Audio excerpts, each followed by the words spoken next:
चला तर आज आपण शेंगोळे बनवू. खूप छान लागतात, खूप टेस्टी लागतात. तोंडाला चव येते अशी खमंग शेंगोळे आज आपण बनवूया. नक्कीच तुमच्या तोंडाला चव येईल. पोळी भाजी जर खाऊन तुम्ही कंटाळले असाल तर चला आज आपण शेंगोळे बघू. तर रेसिपी बघू. मी इथे गव्हाचं पीठ घेतलेलं आहे बघा, 2 प्लेट.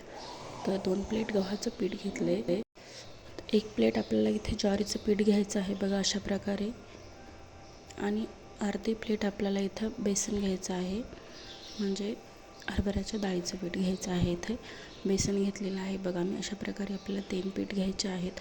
याने काय होतात, खूप कम आणि असे खुसखुशीत असे आपले शेंगोळे होतात, खूप छान होतात.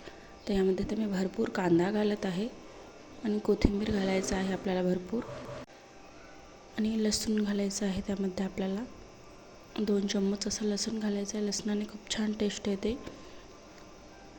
नक्की तुम्ही अशा प्रकारे करून बघा. मी इथे ओवा घालत आहे बघा, हाताने चोळून अशा प्रकारे. 1 चम्मच असा ओवा घालायचा आहे आपल्याला. जिरं पावडर घालत आहे मी 2 चम्मच. 1 चम्मच मीठ. हळद घालत आहे मी 1 चम्मच. लाल तिखट घालू आपण 2 चम्मच.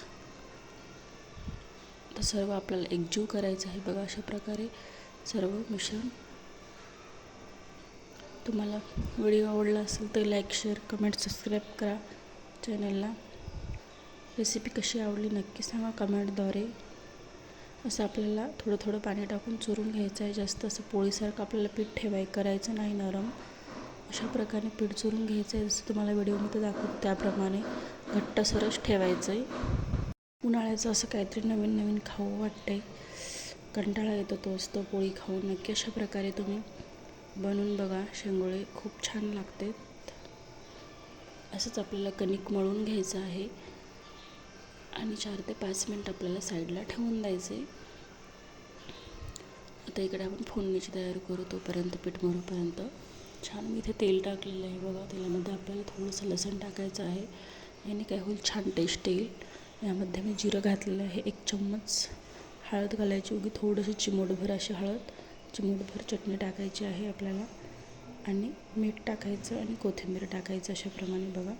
तर मीठ टाकू आपण आणि कोथिंबीर घालू यामध्ये.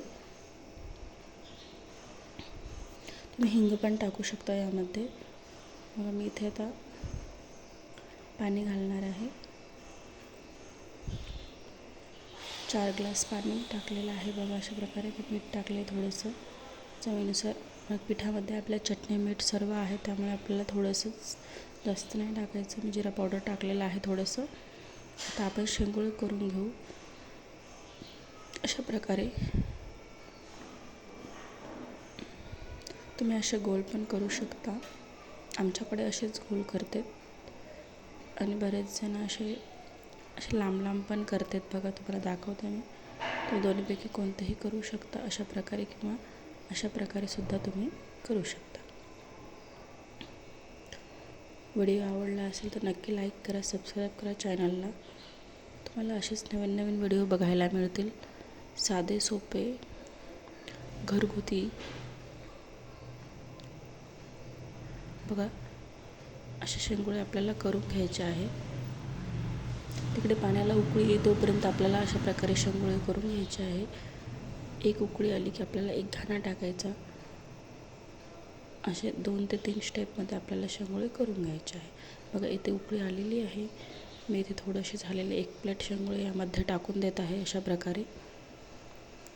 आणखीन आता दुसरी उकळी आली की आपल्याला दुसरे शेंगोळे टाकून द्यायचे. असे 3 वेळेस तुम्ही टाकू शकता. याने काय होईल, आपले शेंगोळे एकमेकाला चिटकणार नाहीत, अगदी मोकळी होतील. यामुळे आपल्याला एकदाच नाही टाकायचे, असे थोडे थोडे टाकायचे. बघा इथे 2 ते 3 वेळेस टाकलेले आहेत शेंगोळे. तर 4 ते 5 मिनटामध्ये मस्त असे शिजतील. बघा किती छान असे मस्त कलर आलेला आहे आपल्या शेंगोळ्याला. बघू आपण. बघा किती छान असे शिजलेले आहेत. पाणी पूर्ण घट्ट होते, पुन्हा एवढं पाणी दिसत नाही. बघा किती छान आपले शेंगोळे झालेले आहेत. व्हिडिओ आवडला असेल तर लाईक करा, चॅनलला सबस्क्राईब करा. चला भेटू पुढच्या व्हिडिओमध्ये.